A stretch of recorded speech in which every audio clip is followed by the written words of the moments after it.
Indian contract act 1872।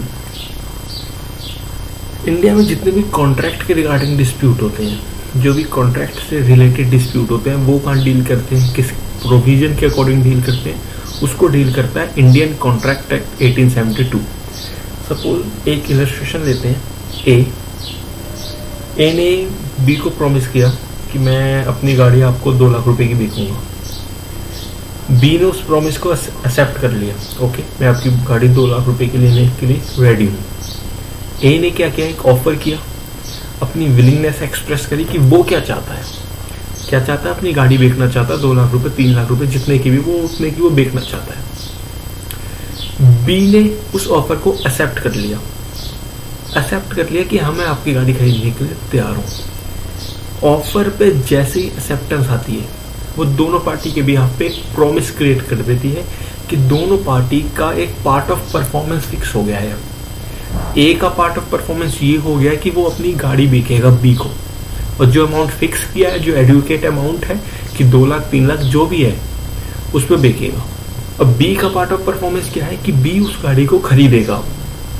ठीक है, दोनों अपने पार्ट ऑफ परफॉर्मेंस को परफॉर्म करने के लिए बाउंड हो गए हैं। और if any of this party take a back step from his part of performance, इसमें से कोई भी पार्टी अगर अपने पार्ट ऑफ परफॉर्मेंस से बैक स्टेप लेती है, अपने पार्ट ऑफ परफॉर्मेंस को परफॉर्म नहीं करती, ए के पार्ट ऑफ परफॉर्मेंस ये है कि वो अपनी गाड़ी बेचेगा। अब वो गाड़ी नहीं बेचता, जिससे बी को कुछ लॉस हो जाता है। तो ए ने कुछ ऐसा कंडक्ट किया, कोई ऐसा एक्ट किया, कुछ भी किया मिसलीड करने के लिए, कुछ भी, जिससे बी को लॉस हो गया। बी ने कहीं से 2 लाख रुपए लोन उधार ले के गाड़ी खरीदनी थी, खरीदने के लिए उधार ले लिया। अब बाद में ए ने मना कर दी, बी को तो लॉस हो गया। तो जो बी को लॉस हुआ है, अब बी कैसे कंपनसेट करे, कौन से लॉ में जाए, कौन से लॉ के अकॉर्डिंग वो, कौन से लॉ में कौन से प्रोविजन के अकॉर्डिंग वो कंपनसेट करे। ठीक, तो ये सब चीज जो बता रखी है वो हमारी डील करती है इंडियन कॉन्ट्रैक्ट एक्ट। तो बी के पास राइट है, वो इंडियन कॉन्ट्रैक्ट एक्ट के अकॉर्डिंग ए से कंपनसेट कर सकता है जो उसको लॉस हुआ है, क्योंकि ए ने अपना पार्ट परफॉर्म नहीं किया। अगर ए अपना पार्ट परफॉर्म कर देता, उसको लॉस नहीं होता। ठीक है, तो उसमें बता रखा है इंडियन कॉन्ट्रैक्ट एक्ट 1872 के प्रोविजन के अकॉर्डिंग कि अगर ऐसी कोई लॉस होता है, इन्फ्रिजमेंट होता है राइट का, किसी बंदे को सिविल लॉस होता है कि उस बंदे ने ये चीज परफॉर्म नहीं करी, इस वजह से मेरे को ये लॉस हो गया कॉन्ट्रैक्ट के रिगार्डिंग, तो वो डील करता है इंडियन कॉन्ट्रैक्ट एक्ट 1872 के अकॉर्डिंग। ठीक है, ये सिंपल इंडियन कॉन्ट्रैक्ट एक्ट का बता रखा है। अब इंडियन कॉन्ट्रैक्ट एक्ट 1872 में जो भी प्रोविजंस हैं, वो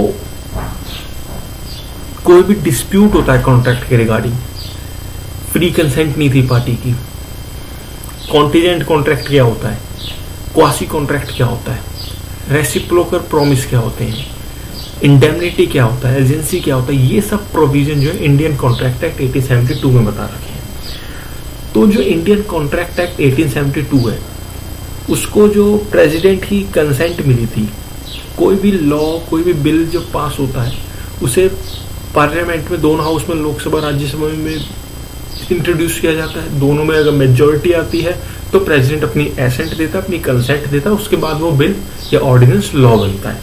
तो इंडियन कॉन्ट्रैक्ट एक्ट 1872 को जो कंसेंट दी थी प्रेसिडेंट ने, वो दी थी हमारी 25 अप्रैल 1872 को, और ये फोर्स में आया था 1 सितंबर 1872 को।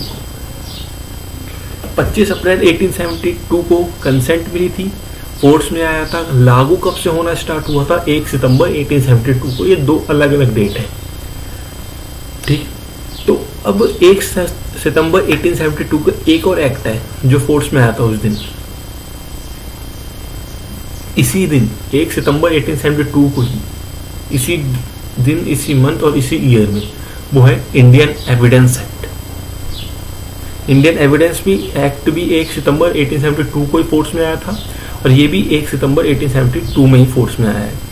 अब इंडियन कॉन्ट्रैक्ट एक्ट हमने थोड़ा इलस्ट्रेशन से समझ लिया कि कोई भी पार्टी अगर कोई कॉन्ट्रैक्ट करती है और एक पार्टी अपना पार्ट ऑफ परफॉर्मेंस परफॉर्म नहीं करती है, और उस पार्ट ऑफ परफॉर्मेंस को परफॉर्म ना करने से जो दूसरी पार्टी को लॉस होता है, उसको कंपनसेट करने के लिए उस लॉस को मिनिमाइज करने के लिए जो प्रोविजन दे रखे हैं वो हमारे दे रखे हैं इंडियन कॉन्ट्रैक्ट एक्ट 1872 के अंदर। तो इंडियन कॉन्ट्रैक्ट एक्ट 1872 को हम बांटें तो हम 5 चैप्टर में बांट सकते हैं इसे। चैप्टर तो नहीं, पार्ट में बांट सकते हैं। 5 पार्ट है इंडियन कॉन्ट्रैक्ट एक्ट 1872 के। पार्ट 1 बताता है जनरल इंफॉर्मेशन, जो सेक्शन 1 से लेके 75 तक है। जनरल इंफॉर्मेशन की कॉन्ट्रैक्ट क्या होता है, कॉन्ट्रैक्ट की इनिशियल स्टेज क्या होती है। इनिशियल स्टेज क्या है, कॉन्ट्रैक्ट स्टार्ट कैसे होता है, जब कोई पर्सन ऑफर करता है। जैसे ए ने ऑफर किया था कि वो अपनी गाड़ी बेचना चाहता है, तो उसने क्या किया था, अपनी विलिंगनेस, जो उसकी विल थी, जो करना चाहता था वो एक्सप्रेस की थी। तो ऑफर करता है कोई, उस पर कोई एक्सेप्टेंस करता है, तो वो प्रॉमिस क्रिएट करता है। प्रॉमिस के बाद वो कंसिडरेशन होती है तो एग्रीमेंट बनता है। एग्रीमेंट के बाद वो कॉन्ट्रैक्ट बनता है। ये अलग आगे की बात है। सिंपल जो सेक्शन 1 से लेकर 75 तक है वो जनरल इंफॉर्मेशन देता है कि कॉन्ट्रैक्ट होता क्या है। तो कॉन्ट्रैक्ट क्या होता है, कंटीजेंट कॉन्ट्रैक्ट क्या है, क्वासी कॉन्ट्रैक्ट क्या है, वैलिड कॉन्ट्रैक्ट क्या होते हैं, वॉइडेबल कॉन्ट्रैक्ट क्या होते हैं, और आपके वेजरिंग कॉन्ट्रैक्ट क्या होते हैं। ये जो भी इंफॉर्मेशन है कॉन्ट्रैक्ट के रिगार्डिंग वो हमारी दे रखी है सेक्शन 1 से लेकर 75 तक पार्ट 1 में। पार्ट 2 हम इसका बांटे तो उसमें बता रखा है sales of good. Sales of good, good मतलब कोई भी सब्सटेंस को जब भी हम सेल करते हैं उसके रिगार्डिंग क्या प्रोविजंस होंगे। उसमें बायर और सेलर 2 पार्टी होती हैं, टर्म्स एंड कंडीशंस होते हैं, वो कैसे डील करेंगे। तो वो डील करता है हमारा सेक्शन 76 से लेके 123 तक। ये 76 से लेके 123 तक पहले सेल्स ऑफ गुड जो है इंडियन कॉन्ट्रैक्ट एक्ट का ही पार्ट था पहले, लेकिन 1930 में इसे रिपील करके एक नया सेपरेट एक्ट बना दिया, सेल्स ऑफ गुड एक्ट। ठीक है, पहले इंडियन कॉन्ट्रैक्ट एक्ट का ही पार्ट था पहले ये, इसे बाद में रिपील करके एक नया एक्ट बना दिया, सेल्स ऑफ गुड एक्ट।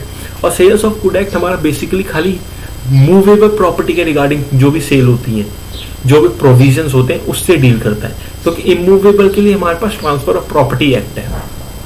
ठीक है, तो जो भी मूवेबल प्रॉपर्टी के रिगार्डिंग जो भी सेल होती है, जो भी डिस्प्यूट होता है सेल के रिगार्डिंग, उससे डील करता है सेल्स ऑफ गुड एक्ट 1930, जो पहले इंडियन कॉन्ट्रैक्ट एक्ट 1872 का ही पार्ट था। और डिफाइन कहाँ पे था, सेक्शन 76 से लेके 123 तक।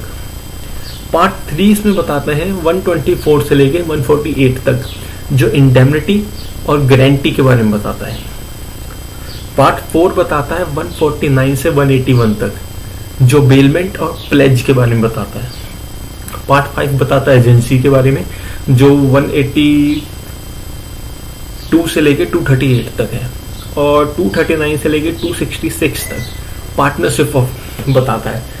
तो ये बेसिकली इंडियन कॉन्ट्रैक्ट एक्ट 1872 में सेक्शंस है, सेक्शन 1 से लेके 236 तक, जिसमें 1 से 75 तक हमारे जनरल प्रोविजन बताते हैं। 76 से 123 तक जो पहले सेल्स ऑफ गुड था, अब उसको रिपील करके एक नया एक्ट बना दिया, सेल्स ऑफ गुड एक्ट। ठीक है, फिर 124 से 148 तक इंडेमनिटी और गारंटी, गारंटी। 149 से 181 बेलमेंट और प्लेज। 182 से लेके 238 तक एजेंसी, और 239 से लेके 266 तक पार्टनरशिप। पार्टनरशिप भी पहले इंडियन कॉन्ट्रैक्ट एक्ट का ही पार्ट था, लेकिन जैसे सेल्स ऑफ गुड को सेपरेट कर दिया था 1930 में, एक एक्ट सेपरेट एक्ट बना दिया था, एज लाइक दैट सेम 1932 में 2 साल बाद 1932 में पार्टनरशिप एक्ट को भी, पार्टनरशिप्स के जो प्रोविजन थे इंडियन कॉन्ट्रैक्ट एक्ट 1872 में, वो 236 से लेके 288 तक 266 तक, हाँ 266 तक जो भी प्रोविजन थे पार्टनरशिप को लेके, उन्हें भी सेपरेट करके एक सेपरेट एक्ट बना दिया था, इंडियन पार्टनरशिप एक्ट 1932।